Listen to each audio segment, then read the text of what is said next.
بسم اللہ الرحمن الرحیم۔ بیان کیا جاتا ہے کہ روم کے ایک جنگجو بہادر نے حضرت عمر رضی اللہ عنہ کے زمانے میں مسلمانوں کی ایک جماعت کو قید کر لیا اور شاہ روم سے بیان کیا کہ مسلمانوں میں ایک شخص نہایت قوی اور محب قسم کا انسان ہے جس کو دیکھ کر بھی خوف معلوم ہوتا ہے۔ یہ سن کر بادشاہ روم نے اس شخص کو دیکھنے کے لیے طلب کیا۔ اس زمانہ کے دستور کے مطابق شاہ روم کے سامنے ایک زنجیر لگی ہوئی تھی جس کی وجہ سے باہر آنے والے کو بادشاہ کے سامنے جھک کر آنا پڑتا تھا۔ جب اس مرد مومن نے زنجیر دیکھی اور معلوم ہوا کہ اس کے نیچے سے جھک کر آگے جانا ہوگا تو اس نے بادشاہ کے پاس جانے سے انکار کر دیا۔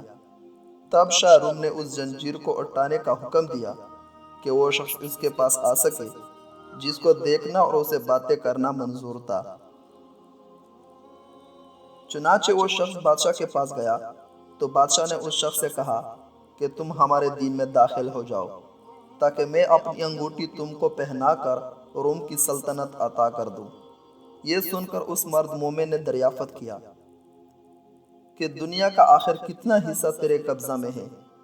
بادشاہ کہنے لگا کہ دنیا کا تقریباً تہائی یا چوتھائی حصہ میرے قبضہ میں ہے۔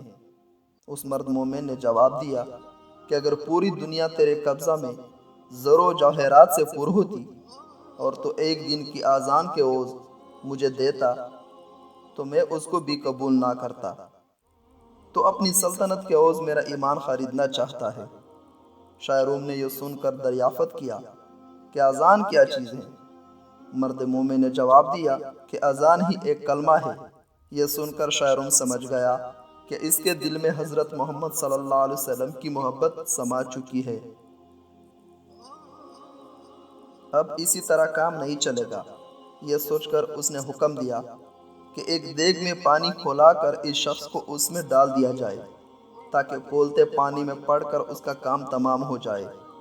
یہ خوف کھا کر اپنے دین سے پھر جائے۔ چنانچہ حکم شاہی کی تعمیل کی گئی۔ جب اس مرد مومن کو دیگ میں ڈالا گیا تو وہ بسم اللہ پڑھ کر داخل ہوا اور حکم الہی کی برکت سے دوسری جانب سے باہر آ گیا۔ یہ دیکھ کر لوگوں کو اور بھی تعجب ہوا۔ اس کے بعد بادشاہ نے حکم دیا کہ ایک اندھیری کوٹری میں اس کو بند کر دیا جائے اور 40 دن تک سوائے خنزیر اور شراب کے اور کوئی چیز اس کوٹری میں نہ ڈالی جائے۔ چنانچہ اس کی تعمیل کی گئی اور جب 40 روز کے بعد کوٹری کھولی گئی تو لوگوں نے دیکھا جو کچھ اس میں ڈالا گیا تھا اس میں مرد مومن نے کچھ بھی نہیں کھایا تھا۔ دریافت کیا گیا آخر تو نے اس میں سے کیوں نہیں کھایا حالانکہ شریعت محمدی میں ایسی ضرورت کے وقت اس کا استعمال جائز ہے؟ مرد مومن نے جواب دیا کہ اگر میں اس میں سے کچھ کھا لیتا تو تم کو خوشی ہوتی، میرا مقصد تو تم کو غصہ دلانا ہے۔ پھر بادشاہ اس سے کہنے لگا کہ اگر تم مجھے سجدہ کر لے تو میں تجھے اور تیرے ساتھیوں کو چھوڑ دوں گا۔ یہ سن کر مرد مومن نے جواب دیا کہ حضرت محمد صلی اللہ علیہ وسلم کے دین میں خدا کے سوا کسی کو سجدہ کرنا درست نہیں ہے۔ اس کے بعد شاہ روم نے کہا کہ اچھا میرا ہاتھ چومو تاکہ میں تم کو اور تمہارے ساتھیوں کو رہا کر دوں۔ مرد مومن نے جواب دیا کہ ہاتھ کا بوسہ دینا صرف باپ، سلطان عادل اور استاد کے لیے جائز ہے، دوسرے کے لیے نہیں۔ پھر شاہ روم نے کہا کہ اچھا میری پیشانی کو بوسہ دو۔ تو اس مرد مومن نے جواب دیا کہ ہاں یہ ایک شرط کے ساتھ ممکن ہے۔